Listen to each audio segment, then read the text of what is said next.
நாம் இன்றைய தினம் தியானிக்கும்படியாக தெரிந்து கொண்ட பகுதி லூக்கா 18வது அத்தியாயத்திலே வசனம் 1 - 14 வரை உள்ள இயேசு கிறிஸ்து கூறின 2 உவமைகள். நம் அனைவருக்கு அந்த உவமைகள் நன்றாகவே தெரியும்.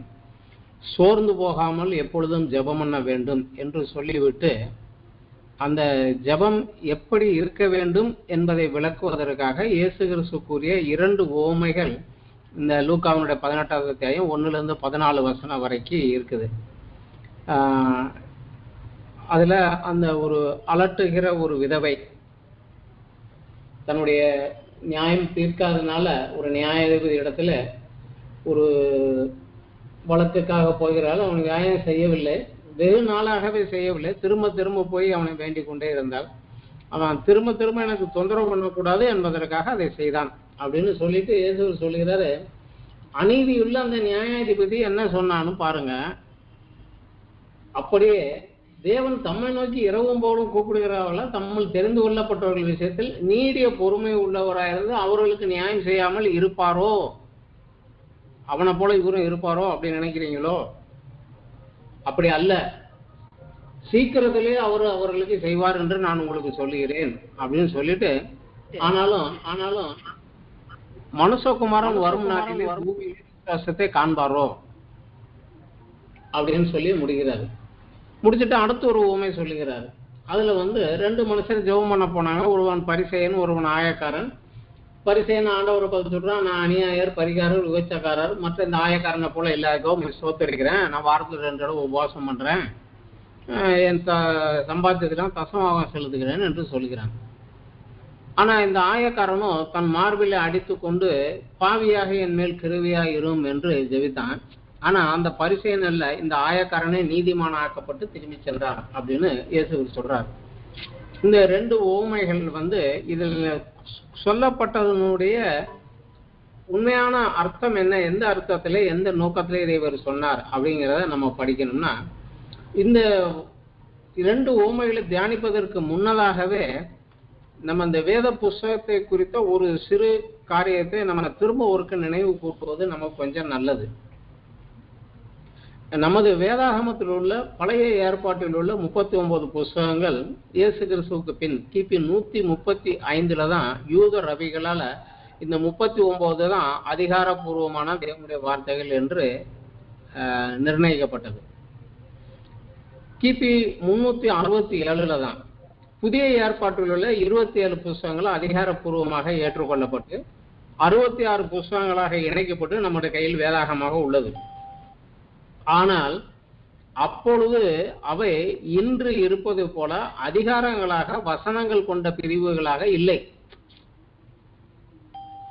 கிபி 1207 1228 உள்ள அந்த காலகட்டத்தில் தான் ஸ்டீபன் லாங்ஸ்டன் என்பவர் இந்த 66 புஸ்தகங்களையும் அதிகாரங்களாக பிரித்து 1வது அதிகாரம் 2வது அதிகாரம் என்று பிரித்தார்.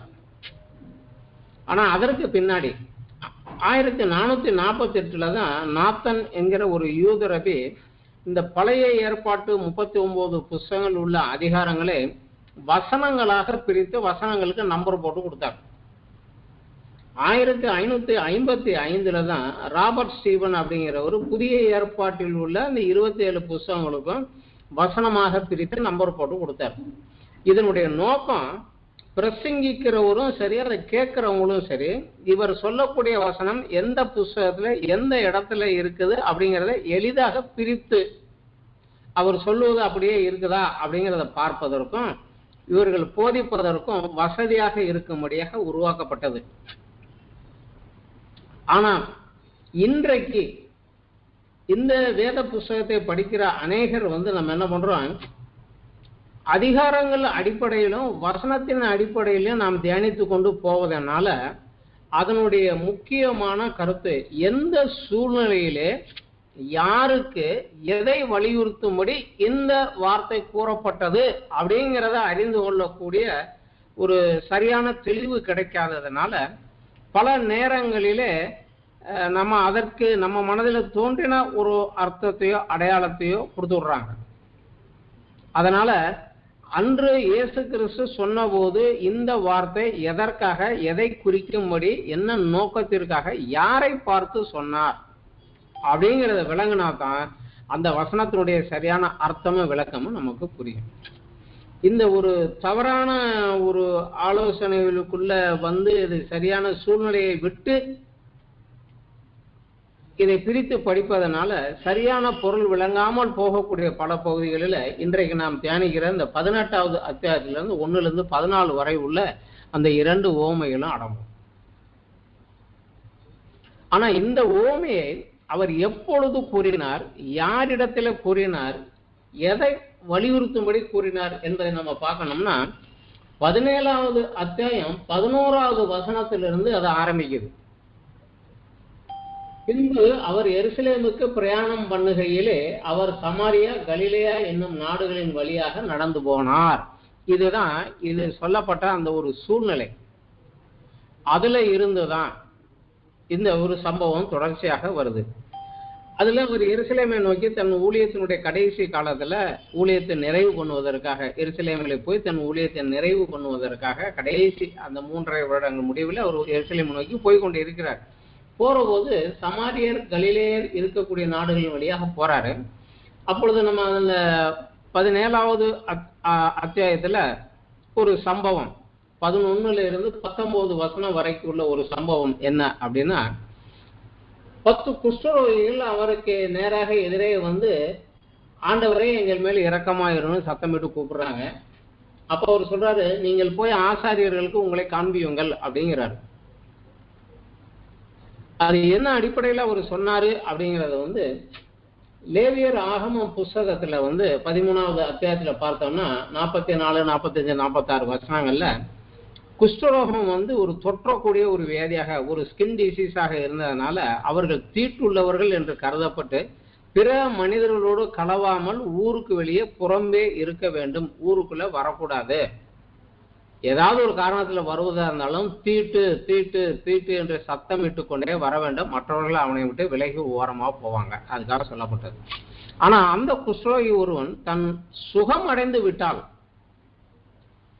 தன்னுடைய வியாதி சுகமடைந்து விட்டால் அதை கன்ஃபார்ம் பண்ணுவதற்காக ஆலயத்தில் உள்ள ஆசாரியன் இடத்துல போகணும். ஆசாரியன் அதை பார்த்து அவனை டெஸ்ட் பண்ணி பார்த்து இவன் சுத்தமாகி விட்டான் அப்படிங்கிறத கன்ஃபார்ம் பண்ணிட்டு அதற்காக தேவனுக்கு நன்றி செலுத்தும்படியாக சில பலிகளை செலுத்தும்படியாக சொல்லுவான். அதை செலுத்தினதுக்கு அப்புறம் தான் அவன் ஊருக்குள்ள போக முடியும்.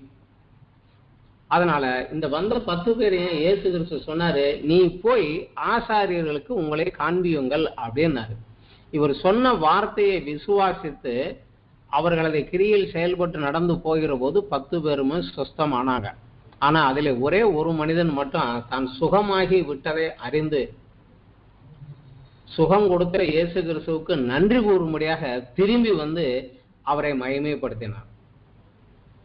அப்பொழுது இயேசு கிறிஸ்து சொல்றாரு, சுத்தமானவன் 10 பேர் இல்ல, ஆனா நன்றி சொல்லும்படி வந்தவன் இந்த ஒருத்தன் தாயா அப்படின்னு சொல்லிட்டு, ஆனா அவனும் ஒரு சமாரியன் அப்படின்னு சொல்றார். இந்த ஒரு சம்பவம் நடக்கிற நேரத்துல அவரை அருகிலே இருந்த பரிசேயர்கள் இயேசுவிடத்துல ஒரு கேள்வியை கேட்கிறாங்க. இந்த கேள்விதான் நம்மளுடைய இன்றைய தியானத்துக்கு மைய பொருளே இந்த ஒரு கேள்விதான். அப்போ 17வது அத்தியாயத்துல 20வது வசனத்துல நம்ம பார்க்கலாம்.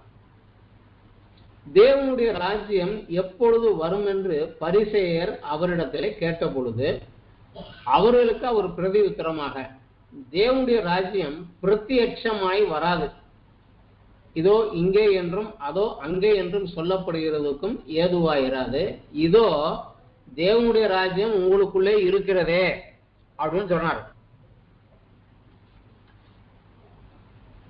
இது அவங்க சரியாக புரிந்து கொள்ள முடியாததுக்கு காரணம் என்ன அப்படிங்கிறதுனா, பழைய ஏற்பாட்டில் இயேசு கிறிஸ்துவை குறித்து சொல்லப்பட்ட தீர்க்க தரிசனங்களிலே அவர் முதல் வருகையில் நிறைவேற்ற வேண்டிய காரியங்களும் 2ஆம் வருகையிலே செய்ய போகிற காரியங்களும் சேர்த்தே சொல்லப்பட்டு வந்தது. அவங்களுக்கு அதை ரெண்டையும் பிரிச்சு பார்க்க தெரியவில்லை. அது ஒரு கடினமான பகுதி தான், கடினம்தான். ஆனா அவங்களுடைய மன அளவிலே தேவனுடைய ராஜ்யம் அப்படிங்கிறது வந்து ஒரு உலக பிரகாரமான ராஜ்யத்தை போல இருக்கும் அப்படின்னு நினைச்சிட்டாங்க. மத்தேயு 22வது அத்தியாயம் 29வது வசனத்துல கூட இயேசு கிறிஸ்துவை கேள்வி கேட்ட சதுசேயர்களுக்கு இயேசு ஒரு பதில் சொன்னாரு. நீங்கள் வேத வாக்கியங்களையும் தேவனுடைய வல்லமையையும் அறியாததுனால தப்பான எண்ணம் கொள்கிறீர்கள் அப்படின்னு சொன்னார். அதே போலதான் இவங்களும் தேவனுடைய ராஜ்யம்னா எப்படி இருக்கும்னா அவங்க உலக பிரகாரமான ஒரு ராஜ்யத்தை போல, ஏனென்றால் அன்றைய காலத்துல பவர்ஃபுல்லாக இவங்களை ஆண்டு கொண்டு போனது முதலில் கிரேக்க சாம்ராஜ்யம், அதை தொடர்ந்து இப்பொழுது அவங்க ஆளுகை கீழே இருக்குது ரோம சாம்ராஜ்யம்.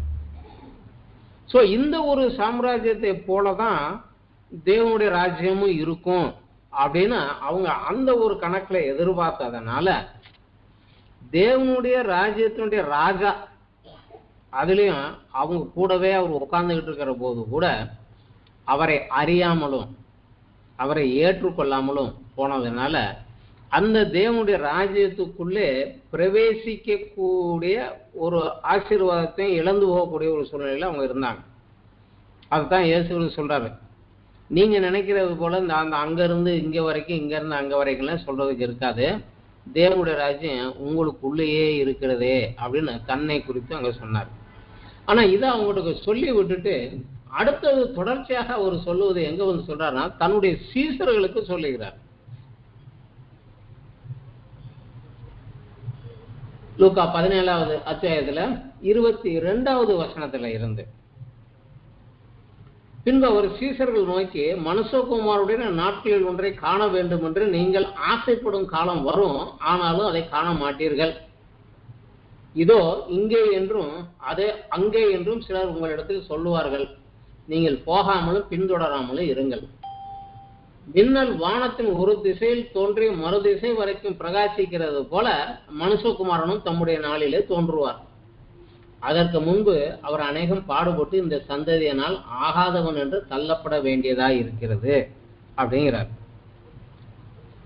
இதுல தன்னுடைய சீசர்களை வந்து நடக்க போகிற காரியத்தில் அவர்கள் இடரல் அடையாமல் இருக்கும்படியாக, ஏன்னா இயேசு கிறிஸ்து சிலுவைக்கு பலியாக போறாரு, அடக்கம் பண்ண போகிறாரு, ஐயோ முடிஞ்சு போச்சுன்னு அவங்க அந்த அதுல இடரல் அடையாதபடி இருக்கத்தக்கதாக நடக்கக்கூடிய காரியங்களை முன்னதாகவே சில காரியங்களை சொல்லி அவர்களை ஆயத்தப்படுத்துகிறார்.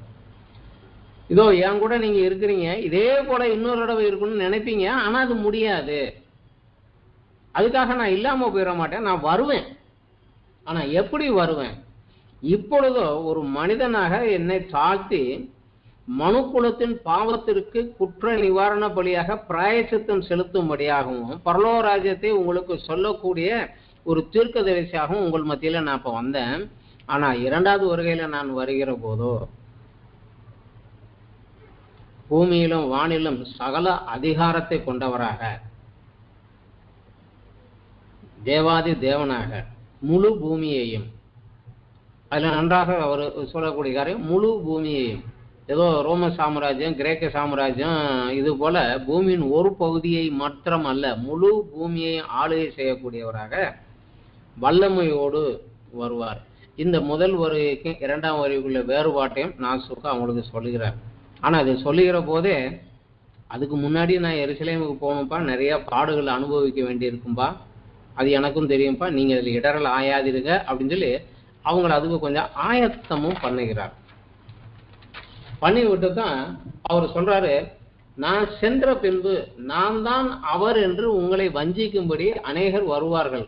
அவர் வந்து மகிமைப்பட்டு மேலே ஏறி போனதுக்கு அப்புறம் இரண்டாவது தடவை வருவதற்கு முன்னதாக நடக்கக்கூடிய சில காரியத்தை சொல்லுகிறாரு. நான் மேலே போனதுக்கு அப்புறம் நான் தான் அவர் என்று உங்களை வஞ்சிக்கும்படி அநேகர் வருவார்கள், எச்சரிக்கையாயிருங்கள் அப்படிங்கிறத அது தொடர்ந்தே வசனம் 23 சொல்றாரு. இதோ அங்கேன்னு இதை எங்கேன்னு சிலர் சொல்லுவாங்க, போகாமலும் அவர்களை பின்பற்றாமலும் இருங்கள் அப்படின்னு சொல்றாரு. என்னுடைய வாழ்நாளிலே நான் பார்த்திருக்கிறேன், தேவனால் வல்லமையாக பயன்படுத்தப்பட்ட சில ஊழியர்கள் பிசாசினாலே வஞ்சிக்கப்பட்டு நான் தான் ஏசு அப்படின்னு கூறி நான் செத்து போய் 3ஆம் நாள் திருப்பி வருவோம் பாருன்னு சொல்லி அடக்கம் பண்ணப்பட்டு திரும்பி வராமல் போன சில ஊழியக்காரர்களும் உண்டு. அது மாத்திரமல்ல, நான் தான் இயேசு மறுபடியும் பூமிக்கு வருவேன் என்று சொன்னேனே, வந்திருக்கிறேன் என்று சொல்லக்கூடிய பிசாசினாலே வஞ்சிக்கப்பட்ட ஊழியர்கள், கள்ள கிறிஸ்துக்கள் சுமார் 12 பேர் இன்றைக்கும் பூமியில இருக்கிறாங்க. பிலிப்பைன்ஸ், கொரியா, அமெரிக்க தேசத்துல பல இடங்களிலே இவங்க இன்னமும் இருக்கிறாங்க. நான் தான் இயேசு கிறிஸ்து திரும்பி வந்து விட்டேன் என்று சொல்லக்கூடியதாக.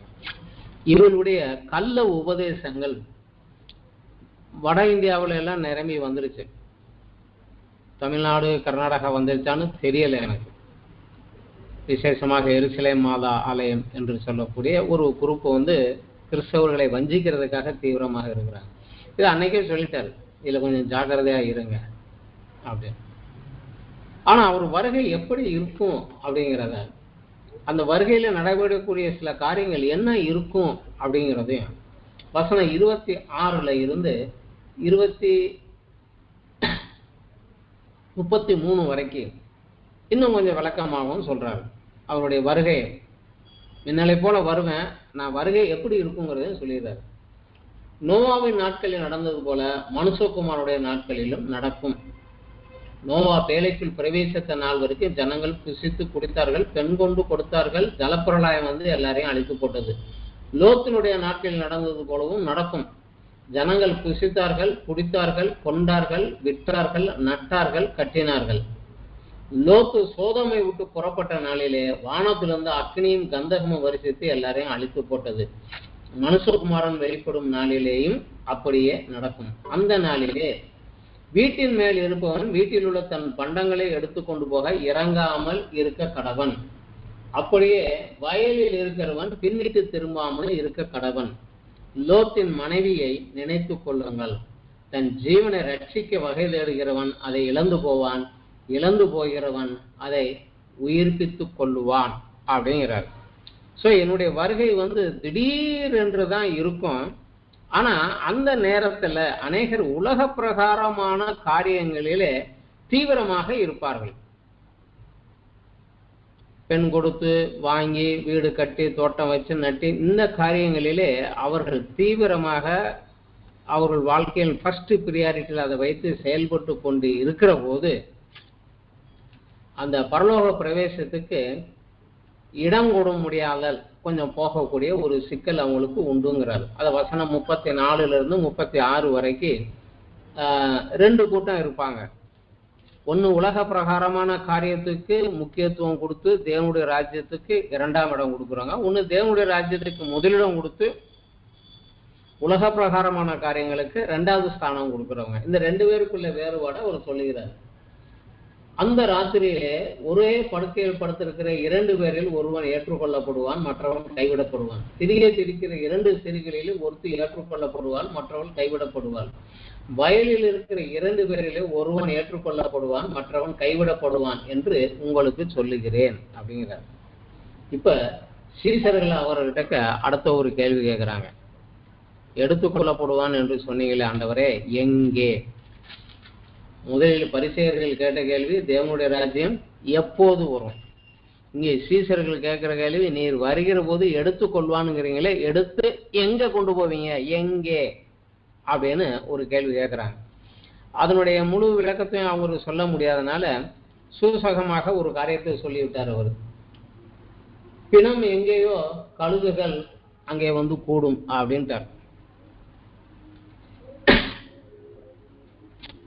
தமிழ்நாட்டில் சமபூமியிலே வசிக்கக்கூடிய நமக்கு இதனுடைய அர்த்தம் அவ்வளவு சரியாக புரியாது. பிணம் இருக்கிற இடத்துக்கு கழுகு வந்து கூடுங்கிறதுக்கும் இதுக்கும் என்ன சம்பந்தம் அப்படின்னு நமக்கு புரியாது. ஆனா இஸ்ரவேல் மலைகள் சூழ்ந்த பகுதி, அங்கே நடைபெறக்கூடிய காரியமாக இருந்ததுனால அவங்களுக்கு இது கொஞ்சம் புரியும்.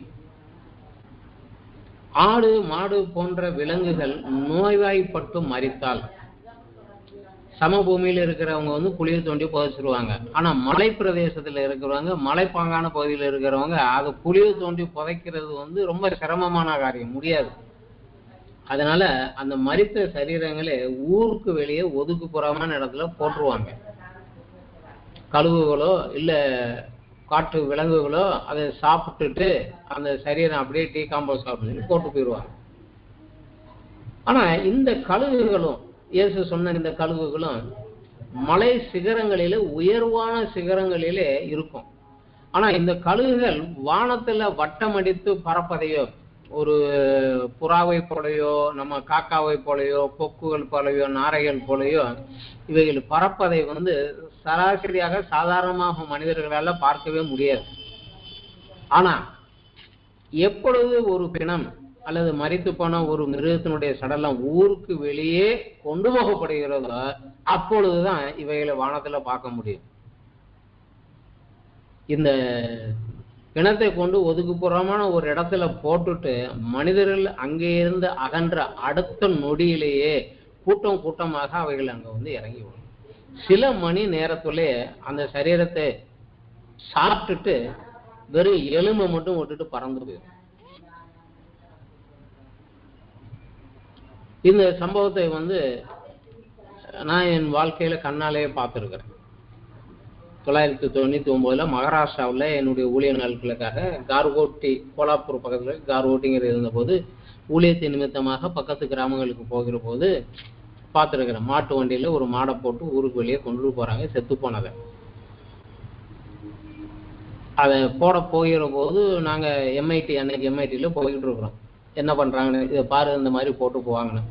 நாங்க ஊழியத்தின் நிமித்தமாக போயிட்டு ஒரு 2 மணி நேரம் கழிச்சு திரும்பி வருகிற போது அந்த மாட்டினுடைய சடலம் போட்ட இடத்துல ஒரு 20-30 கழுகுகள் உட்காந்து அதை பிரித்து சாப்பிட்டுக்கிட்டு இருக்கிறத நாங்க கண்ணால பார்த்தோம். அந்த கழுகுனுடைய ரெக்கை 2ஐயும் விரிச்சா, ஒரு ரெக்கை மட்டும் ஒரு 4-4.5 அடி இருக்கும், 2 ரெக்கையும் சொத்தமா விரிச்சா 10 அடிக்கு இருக்கும். ஆனா அவ்வளவு பெரிய பறவை எங்க இருந்தது, எப்படி வந்தது, எங்கிருந்து வந்ததுன்னு யாருக்குமே சொல்ல முடியாது. ஆனா 2 நாள் கழிச்சு நாங்க திரும்பி போற போது அங்க எலும்பு நல்ல ட்ரையா காஞ்சு போய் தான் கிடந்தது. ஒரு பீஸ் கூட, ஒரு ரத்தம், ஒரு சொட்டோ, ஒரு ஸ்கின்னோ, ஒரு ஒரு பீஸ் கூட கிடையாது. நாய் சாப்பிட வந்தா கூட எலும்பு தான் இருந்தது, எடுத்துட்டு போனது, கறி கிடையாது. அந்த அளவுக்கு சாப்பிடுது. இந்த கழுகுகள் எப்பொழுதுமே மலைகளுக்கு மேலே இருந்து அவர்களுக்கு தேவன் கொடுத்த விசேஷமான அந்த தூர பார்வையோடு தனக்கு இறை எப்பொழுது கிடைக்கும் என்று எல்லா இடத்தையும் கூர்ந்து நோக்கி பார்த்து கொண்டே இருக்கும். ஆனா அது வருகிறது என்ற உடனே டக்குன்னு அங்க வந்துருவாங்க. அதே போலவே ஆண்டவர் நம்ம சொல்லுகிறாரு, தேவனுடைய ராஜ்யம் எப்பொழுது வரும் என்று அதை நோக்கமாக நோக்கி கொண்டு மனதில் பிரியாரிட்டி வைத்து அதை பார்க்கிற ஆளுங்களாகவே நீ இருக்கணும். அது வருகிற போது நீ அதில் இடம் கண்டு கொள்வதற்காக உன் வாழ்க்கையில முக்கியமான ஒன்றாக நீ இதை மனதில் வைத்துக் கொண்டு இருக்க வேண்டும். அப்படி இருந்தேன்னா தினம் இருக்கிற இடத்தை நோக்கி கழுகுகள் வருகிற போது, நான் வருகிற போது நான் எங்கே இருக்கிறேனோ அங்கு நீங்கள் என்னோடு சேர்வீர்கள் அப்படிங்கிறார். இதைத்தான் மறைமுகமா அவர் சொல்றாரு. இது சொல்லிட்டு தான் இதற்கு எப்படி ஆயத்தமாவது அப்படிங்கிறதுக்கு தான் அவர் ஆலோசனையாக கூறிய 2 ஊமைகள் தான். அதை தொடர்ந்து அவர் கூறின 18வது அத்தியாயத்தில் உள்ள இந்த விதவையின் ஊமையும் பரிசேயன் ஆயக்காரன் ஊமையும். இதை நம்ம வாசிக்கலாம். இது ஆரம்பமே அவர் எப்படி ஆரம்பிக்கிறாருன்னா 17வது அத்தியாயத்துல கடைசி வசனம் 37, பிணம் எங்கேயோ அங்கே கழுகுகள் கூடும் என்றவர் சோர்ந்து போகாமல் எப்பொழுதும் ஜெபம் பண்ண வேண்டும் என்பதை குறித்து அவர்களுக்கு உண்மையை ஆரம்பிக்கிறார். ஸோ இதற்காக நீங்க அங்க சேரணும்னா சோர்ந்து போகாமல் இப்ப இது கண்டினியூ தான். நமக்கு சாப்டர் தான் 2ஐயும் தனியா பிரிச்சிருச்ச ஒழிய ஆரம்பத்துல இது எழுதுனவங்க தனித்தனி, இது ஒரே தொடராதான் இருந்தது. இதற்காக நீங்கள் சோர்ந்து போகாமல் எப்பொழுதும் ஜெபம் பண்ண வேண்டும் அப்படின்னு சொல்லிட்டு அந்த ஜெபம் எப்படி இருக்க வேண்டும், அந்த ஜெபத்திலே இருக்க வேண்டிய முக்கியமான பகுதி என்ன, இருக்கக்கூடாத பகுதி என்ன அப்படிங்கிறத விளக்குறாரு. அதுலதான் இவர் சொல்றாரு, அவரு ஒரு பட்டணத்தில் ஒரு நியாயாதிபதி இருந்தான். அவன் தேவனுக்கு பயப்படாதவனும் மனுஷரை மதியாதவனுமாய் இருந்தான். அந்த பட்டணத்தில் ஒரு விதவையும் இருந்தாள். அவள் அவனிடத்தில் போய் எனக்கும் என் எதிராளிக்கும் இருக்கிற காரியத்தில் எனக்கு நியாயம் செய்ய வேண்டும் என்று விண்ணப்பம் பண்ணினான். வெகு நாள் வரைக்கும் அவனுக்கு மனதில்லாது இருந்தது. பின்பு அவன், நான் தேவனுக்கு பயப்படாமலும் மனுஷரை மதியாமலும் இருந்தும் இந்த விதவை என்னை எப்பொழுதும் தொந்தரவு செய்கிறபடியினாலே இவள் அடிக்கடி என்னை அலட்டாதபடி இவளுக்கு நியாயம் செய்ய வேண்டும் என்று தனக்குள்ளே சொல்லிக் கொண்டான். பின்னும் கர்த்தர் அவர்களை நோக்கி, அதாவது சீசர்களை நோக்கி, அநீதியுள்ள அந்த நியாயாதிபதி சொன்னதை சிந்தித்து பாருங்கள். அந்தபடியே தேவன் தம்மை நோக்கி இரவும் பகலும் கூப்பிடுகிறவர்களாகிய தம்மால் தெரிந்து கொள்ளப்பட்டவர்களின் விஷயத்திலே நீடிய பொறுமை உள்ளவராயிருந்து அவர்களுக்கு நியாயம் செய்யாமல் இருப்பாரோ? சீக்கிரத்தில் அவர்களுக்கு நியாயம் செய்வார் என்று உங்களுக்கு சொல்லுகிறேன் அப்படிங்கிற. ஏற்கனவே நாம் தெரிந்தபடி லூக்கா 11வது அத்தியாயத்துல இந்த காரியத்தை குறித்து சொல்லுகிற போது, ஜெபத்தை குறித்து சொல்லுகிற போது, அந்த ஜெபத்தை கேட்கிற தேவனுடைய சுபாவம் என்ன அப்படிங்கிறதையும் ஏற்கனவே அங்க விலைக்கு சொல்லி இருக்கிறார். எப்படி ஜெபம் பண்ண வேண்டும் என்று சீசர்களுக்கு சொன்னதற்கு என்ன சொல்லி ஜெபம் பண்ண வேண்டும் அப்படின்னு சொல்லிட்டு பின்னாடி வருகிற போது இந்த காரியத்தை அவர் சொல்லுகிறார். உங்களில் தகப்பனாய் இருக்கிற ஒருவனிடத்தில் மகன் அப்பம் கேட்டால், அதாவது லூக்கா 11 11, 12, 13 வசனம். உங்களிடத்தில் தகப்பனாய் இருக்கிற ஒருவனிடத்தில் மகன் அப்பம் கேட்டால் அவனுக்கு கல்லை கொடுப்பானோ? மீனை கேட்டால் மீனுக்கு பதிலாக பாம்பை கொடுப்பானோ? அல்லது முட்டையை கேட்டால் அவனுக்கு தேலை கொடுப்பானோ?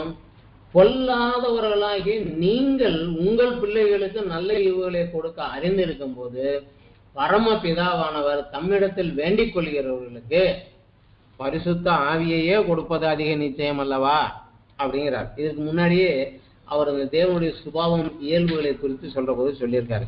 இப்ப உலக பிரகாரமான அந்த நீதிபதி தான் லேட் பண்ணனா, ஆனா தேவன் அப்படி அல்ல. ஆனாலும்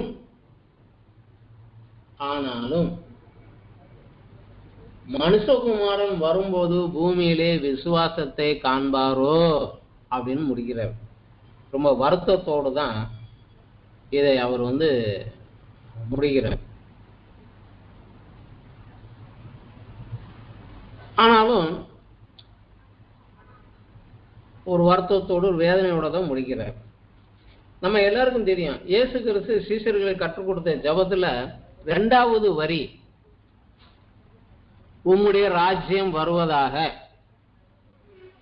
இந்த கிறிஸ்துவின் வருகை நெருங்கி இருக்கிற இந்த நாட்களிலே நம்ம எத்தனை பேர் இந்த ஜெபத்தை ஒரு விசுவாசத்தோடு இதை அர்த்தம் உணர்ந்தவர்களாக இருக்கும் முதலிடம் கொடுத்து அவர் வருகையிலே நான் எடுத்துக்கொள்வதற்கு ஆயத்தத்தோடு இந்த ஜெபத்தை நம்ம ஏறெடுக்கிறோம்.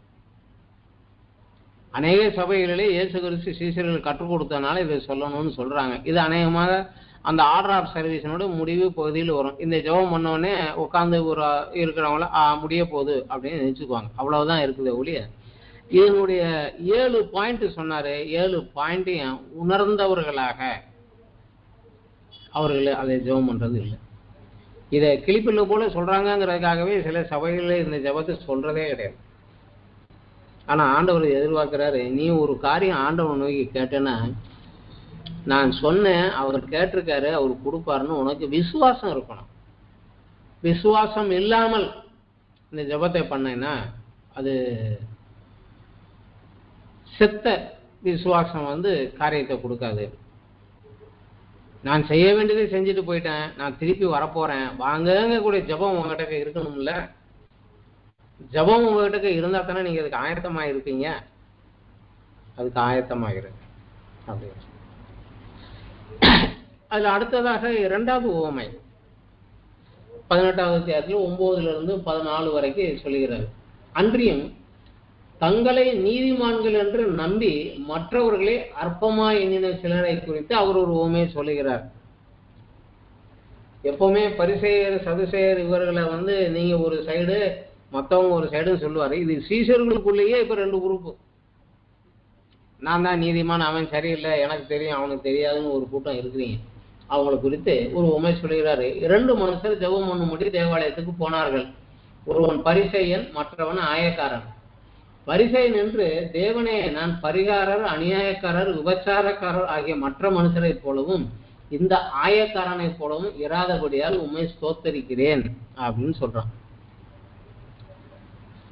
இந்த பரிசேயன் தன்னுடைய சுய நீதியை தேவனிடத்தில் எடுத்து சொல்லுகிறான். நான் பரிகாரன், அநியாயக்காரன், விபச்சாரக்காரன் போல கிடையாது, மேலும் இந்த ஆயக்காரனை போலவும் நான் கிடையாது. ஏன்னா இந்த ஆயக்காரன் தேவனுடைய ஆசீர்வாதத்துக்கு தகுதி இல்லாதவன், அவனை போல நான் கிடையாது. அப்படின்னு சொல்லி அவன் மேல ஒரு குற்றம் சாட்டுகிற ஒரு கண்ணோட சொல்லுகிறான். இதை நம்ம ஏற்கனவே பார்த்தது போல, மனம் திரும்பி வந்த இளைய குமாரனை தன் தகப்பன் ஏற்றுக்கொண்டதை விரும்பாமல் கோபத்தோடு வெளியே நின்ற மூத்த குமாரனுடைய மனப்பான்மையோடு தன்னை இணைத்து கொண்டு சொல்லுகிறான்.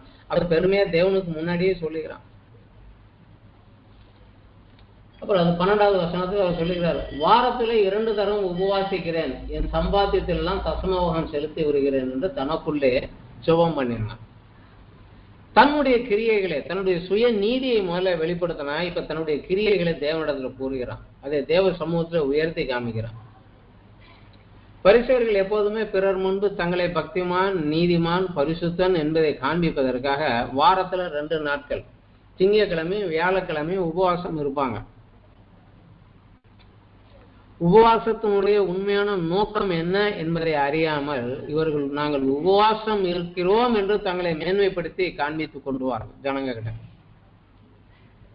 இது இந்த உபவாச ஜபத்தினுடைய அர்த்தத்தை உணராமல் ஒரு சடங்காச்சாரமாக அவங்க மாத்திட்டாங்க. மேலும் என் சம்பாத்தியத்திலெல்லாம் தசமபாகம் செலுத்துகிறேன் அப்படின்னு தேவனிடத்துல சொல்லுகிறான். எனவே மறைமுகமாக அவன் தேவனிடத்தை சொல்லுகிறான், நான் தசமாகம் கொடுத்ததுனால நீர் என்னை ஆசீர்வதிக்க கடமைப்பட்டவர். நான் 10ல் 1 கொடுத்துட்டேன், மிச்சம் 9 நீங்க கொடுக்கணும் அப்படிங்கிறது போல மறைமுகமாக தேவனிடத்தில் இதை கூறுகிறான். அவனுடைய மனப்பான்மை அப்படித்தான் இருந்தது. இந்த மனப்பான்மை உள்ளவனுடைய ஜபம் தேவனிடத்தில் ஏற்றுக்கொள்ளப்பட மாட்டாது அப்படிங்கிறார். இன்றைக்கு கூட நம்ம பார்க்கலாம், இந்த ஒரு பரிசேனை போல எத்தனையோ பேரும், நான் ஞானஸ்தானம் எடுத்திருக்கிறேன், ஞாயிற்றுக்கிழமை ஆராதனைக்கு போறேன், தசமபாகம் கொடுக்குறேன், இன்னும் பரிசுத்த ஆவியில் அபிஷேகம் பெற்றிருக்கிறேன், அந்நிய பாஷையெல்லாம் பேசுறேன், அதனால இயேசு கிறிஸ்து வருகையில் நான் எடுத்துக்கொள்ளப்படுவேன், இந்த காரியங்களை வைத்து நான் எடுத்துக்கொள்ளப்படுவேன் என்று விசுவாசிக்கிறோம். ஆனா இயேசு கிறிஸ்துவனுடைய ஆலோசனை அங்க வேற. வசனம் 13 சொல்லுகிறாரு, ஆயக்காரன் தூரத்தில் நின்று தன் கண்களை வானத்துக்கு ஏறெடுக்க துணியாமல் தன் மார்பிலை அடித்துக் கொண்டு, தேவனே பாவியாகிய என்மேல் கிருபையாயிரும் என்றான். அவனல்ல, இவனே நீதிமானாக்கப்பட்டவனாக தன் வீட்டுக்கு திரும்பி போனான் என்று உங்களுக்கு சொல்கிறேன் அப்படிங்கிறார். இந்த ஆயக்காரனை போல ஆவியிலே நொறுங்குண்டு தன் தகுதி இன்மையை அறிக்கையிட்டு தேவனுடைய கிருபையை வேண்டி தேவனுடைய பாதத்தில் பணிகிறவனே தேவன் நோக்கி பார்க்கிறார். மலைப்பிரசங்கத்தில் இயேசு சொன்ன பாக்கியவான் வசனத்தில் முதல் வசனம், ஆவியிலே எளிமை உள்ளவன் பாக்கியவான். தன்னை தாழ்த்தி, தேவனே எனக்கு எந்தவித யோகியதையும் கிடையாது, ஐ எம் அன்ஃபிட், ஆனாலும் ஏன் மேல நீங்க கிருபையா இருமையா, கிருபையா இருமையா என்று கேட்கிறவனே அவர் நோக்கி பார்க்கிறார். அவனையே அவர் நீதிமான் ஆக்குகிறார் அப்படின்னு சொல்லுகிறார். பரலோக ராஜ்ய பிரவேசம் பரிசுத்தவானுக்கும் நீதிமானுக்கும் மட்டுமே. சுய நீதிக்கோ இல்ல சுய கிரியைக்கோ அங்க எந்தவித இடமும் கிடையாது. நாமும் கூட நம்மளுடைய கிரியைகளினால் அல்ல, கிருபையினாலே விசுவாசத்தை கொண்டு ரட்சிக்கப்பட்டோம். இப்ப அந்த ரட்சிப்பை பூரணப்படுத்த அவர் வருகின்ற நாளை எதிர்நோக்கி காத்திருக்கிற நாம் பூமிக்குரிய மேன்மை, பூமிக்குரிய ஆசீர்வாதங்களை அல்ல, அவர் வருகிற போது அவர் மூலம் கிடைக்கக்கூடிய அந்த ஆசீர்வாதங்களுக்கு முதலிடம் கொடுத்தவர்களாக, முதன்மை ஸ்தானம் கொடுத்தவர்களாக, அதை விசுவாசத்தோடு எதிர்நோக்கி காத்திருக்கிறவர்களாக நம்ம இருக்க வேண்டும். இதுதான் அவர் சொல்லக்கூடிய காரியம். இந்த பரிசேயன் உவமை, ஆயக்காரன் உவமையிலும் சரி, இந்த விதையன் உவமையிலும் சரி, மைய பொருள் தேவனுடைய ராஜ்யம் வருவதாக. அதை விசுவாசத்தோட சொல்லுங்க, விசுவாசத்தோட எதிர்பார்த்துருங்க, ஆயத்தமாயிருங்க. இதுக்கு உங்களுடைய சுய கிரியையோ சுய மேன்மையோ போகாது. ஆனா உலக பிரகாரமான காரியத்திற்கு நீ முதலிடம் கொடுத்து அதை மேல போகிற போது நீ இதை இழந்து விடக்கூடிய, கைவிடப்படக்கூடிய சந்தர்ப்பத்துக்குள்ளா கூட போயிடலாம், ஜாக்கிரதையாக இது அப்படின்னு ஒரு எச்சரிக்கை சொல்லுகிறேன். அதே போலவே லூக்கா 24வது அத்தியாயத்தில் இதை குறித்து, அதிலேயும் கூட அவருடைய வருகையின் நேரத்தில் நடைபெறக்கூடிய காரியத்தை ஒட்டி தான், அவருடைய 2ஆம் வருகையில் அவருடைய வருகை எப்படி இருக்கும் அப்படிங்கிறத சொல்லுகிற இடத்துலதான் இயேசு கிறிஸ்து இந்த ஒரு காரியத்தையும் சொல்லுகிறார்.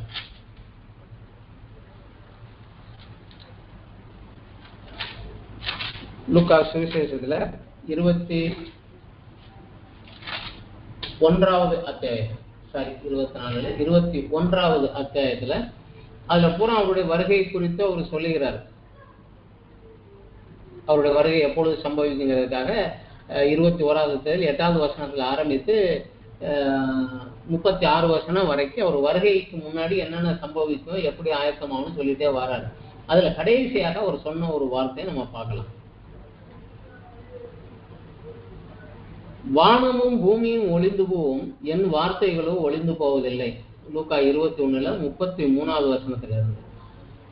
உங்கள் இருதயங்கள் பெரும் திண்டியினாலும் வெறியினாலும் லௌகீக கவலைகளினாலும் பாரம் அடையாதபடிக்கும் நீங்கள் நினையாத நேரத்தில் அந்த நாள் உங்கள் மேல் வராதபடிக்கும் எச்சரிக்கையாய் இருங்கள்.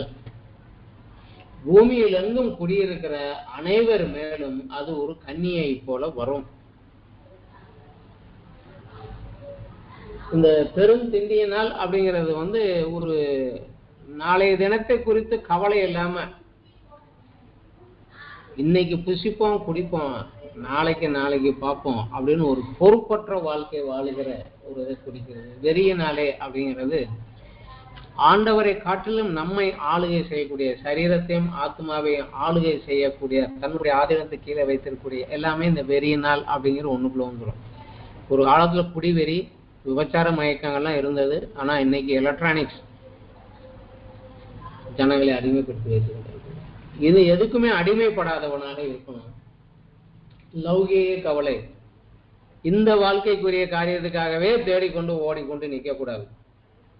இதெல்லாம் இல்லாம விட்டு வெளியே எழுந்து போய் நிற்கணும் அப்படின்னு சொல்லிட்டு, ஆகையால் இனி சம்பவிக்க போகிற இவைகளுக்கு நீங்கள் தப்பி மனுஷகுமாரனுக்கு முன்பாக நிற்க பாத்திரவான்களாக எண்ணப்படுவதற்கு எப்பொழுதும் ஜபம் பண்ணி விழித்திருங்கள் அப்படின்னு அதை முடிக்கிறார். நம்ம படிச்ச 18வது அத்தியாயத்துல சோர்ந்து போகாமல் எப்பொழுதும் ஜெபம் பண்ணுங்க. அந்த ஜபத்துல விசுவாசம் இருக்கணும். தன்னை தாழ்த்து தேவனுடைய கிருபைக்காக கேட்கணும் அப்படிங்கிற 2 பாயிண்ட்டுகளை அங்க சொன்னாரு. இங்க எப்பொழுதும் ஜெபம் பண்ணி விழித்திருங்க. அப்பொழுதுதான் என்னுடைய மைண்டிலையும் சரி வாழ்க்கையிலையும் சரி அது முதல் இடத்துல இருக்கும். இல்லைன்னா உலகம் நம்மை வஞ்சித்து விடும். உலகம் நம்மளை மெதுவாக தன்னுடைய இதுக்குள்ள எப்போ போய் விழுந்தோம்னே தெரியாது. அந்த மாதிரி ஒரு சூழ்நிலைகளை நம்ம போய் விழுகிற மாதிரி ஆகும். இந்த ஒரு காரியத்தை தான் இதுல சொல்லுங்க. அலட்டுகிற விதவையை போல உலக பிரகாரமான மனுஷன் செய்ய மாட்டான் தான், ஆனாலும் திரும்பி திரும்பி திரும்பி போய் கேட்டான். எப்படியாவது ஒரு நாள் எனக்கு செஞ்சிருவான்னு போய் கேட்டான். பரிசேயனை போல நான் இதெல்லாம் செஞ்சிருக்கேன், அதனால நீர் என்னை கொண்டு போன ரைட்டை கிளைம் பண்ணாம, இந்த ஆயக்காரனை போல தகுதியற்ற என் மேலே தேவனை கிருபையா இருமையா. இதற்கு ஒரு எளிய உதாரணம், சிலுவையில இயேசு கிறிஸ்துவோடு அருகில தூங்கின கள்ளன். உம்முடைய வருகையிலே என்னை நினைவு கூறும் அப்படின்னு சொன்னான். அவன் அன்னைக்கு பரதீசிலே அவரோடு போகக்கூடிய ஆசீர்வாதத்தை பெற்றான். தன்னை தாழ்த்துகிறவன் தேவ சமூகத்தில் வேண்டிக் கொள்கிறான். இன்றைக்கு நம்ம வாழ்க்கையில இருக்கக்கூடிய முக்கியமான ஜபங்களில் இது ஒண்ணு. ஏன்னா நம்ம சுத்தி நடக்கக்கூடிய காரியங்களும் தெரிஞ்சு வருது. அவர் வர முன்னாடி என்னென்ன சொன்னாரோ அதெல்லாம் வேகமா நடந்து வந்துகிட்டு இருக்குங்கிறது தெரியுது. ரயில்வே ஸ்டேஷன்ல உட்கார்ந்து இருக்கிற வண்டிக்கு வண்டி வருதுன்னு அனௌன்ஸ்மெண்ட் கொடுத்துட்டாங்க. பெட்டியை கையில எடுத்துட்டு நிக்கிறது போல, தேவையில்லாத அன்வான்ட் வெயிட் எல்லாம் விட்டுக்கிட்டு தேவையானது மட்டும் கையில் எடுத்துட்டு ரெடியா நிக்கிறது போல, வண்டி வந்தோன்னே ஏறதுக்கு ஆயத்தமாக இருக்க போல ஆயத்தமாக இருக்கக்கூடிய ஒரு காலகட்டத்தில் இருக்கிறோம். இதுல முதல் காரியம் ஜபம். விசுவாசத்தோடு இந்த ஒரு பாயிண்ட்டுக்கு, ஆண்டவரே உம்முடைய வருகையில் முன் நிற்பதற்கு நான் பகுதியாக இருக்க வேண்டும், தடையாக இருக்கிற காரியங்களை எனக்கு சுட்டி காட்டும், நான் எடுத்து போட எனக்கு பலன் தாரும், தகுதிப்படுத்துவதற்கு என்ன செய்ய வேண்டும் என்று எனக்கு சொல்லித்தாரும், நான் அதை செய்ய எனக்கு பலன் தாரும். இந்த ஒரு ஜபம் நம்ம வாழ்க்கையில அனுதினமும் இருக்கும் போது கண்டிப்பாக ஒரு வருகையில நாம் கைவிடப்பட்டு போக போக சந்தர்ப்பமே கிடையாது. உண்மையிலே இந்த 2 உவமைகளும் இந்த ஒரு காரியத்தை வைத்து தான் சொல்லப்பட்டது. ஆயத்தமாகவும் அநேகரை நாம ஆயத்தப்படுத்துவோம். நன்றி, வணக்கம். இத்தோடு இன்றைய நாளினுடைய இந்த வேத பாடம் முடிந்தது. நன்றி.